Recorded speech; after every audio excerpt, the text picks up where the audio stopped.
Rain dripped steadily on the window pane as Sarah stood motionless, her fingers gripping a cup of untouched coffee. The silence in the house was deafening, a silence once filled with laughter, late-night conversations, and soft music. Now, it echoed with emptiness. Today wasn't just another rainy Sunday. It was the day she would sign the divorce papers. 10 years ago, Sarah and Daniel had met at a bookstore in downtown Seattle. She was flipping through the pages of a mystery novel when he approached her with a goofy grin. "Good choice," he said. "But the ending will surprise you." That one conversation turned into hours at a nearby cafe, which turned into weekend dates, late-night phone calls, and eventually, a wedding under the stars.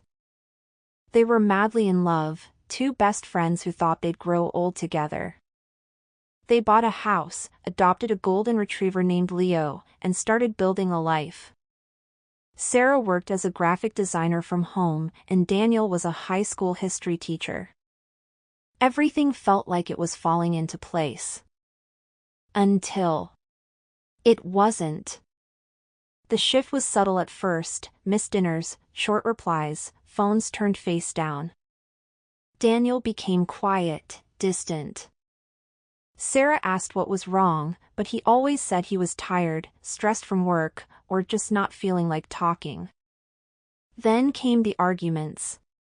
Not the loud, screaming matches you see in movies, but quiet, painful ones. The kind filled with passive aggression, eye rolls, and silences that stretched for days. They fought about little things: laundry, bills, his late nights. But beneath it all was something deeper they weren't addressing.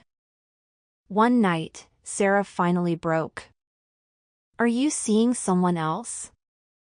Daniel looked at her, wide-eyed, not in shock, but guilt.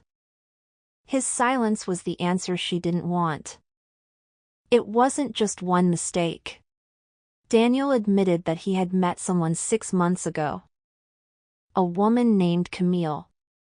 It started as conversations after class, then coffee, and then one night, it became more. "I didn't mean for it to happen," he said. "But it did. And I think I love her." Sarah felt her whole body go cold. The man she built her life with, dreamed of children with, had fallen for someone else. She didn't scream. She didn't cry. She simply whispered, "Then you should go be with her." Daniel moved out a week later. The house was quiet now. Leo lay near the fireplace, sensing Sarah's sadness. Each room was a reminder: a photograph of them at the beach, the mug Daniel had brought her from a trip, the half-used shaving cream in the bathroom cabinet. At first, Sarah believed they could fix it. She even suggested counseling. But Daniel had already emotionally left. Camille had become his world. Sarah spent nights curled on the couch, watching their wedding video, wondering how love could disappear so quickly. She blamed herself. Was she too busy? Too boring? Not enough? The self-doubt consumed her. 6 months passed. The divorce papers arrived. Daniel had filled out his part. Now, it was her turn. Sarah sat with the pen in her hand for nearly an hour, staring at the line next to her name. Signing it would mean accepting that the person she once trusted with her soul had broken it. She finally signed, and cried harder than she ever had. But that moment, painful as it was, marked the beginning of healing. Sarah started therapy. She picked up painting again, something she hadn't done since college. She took Leo for long walks. She reached out to friends she had drifted from. Slowly, she reclaimed the pieces of herself that she had buried during the marriage. One evening, she ran into an old friend, Jason, at the art gallery.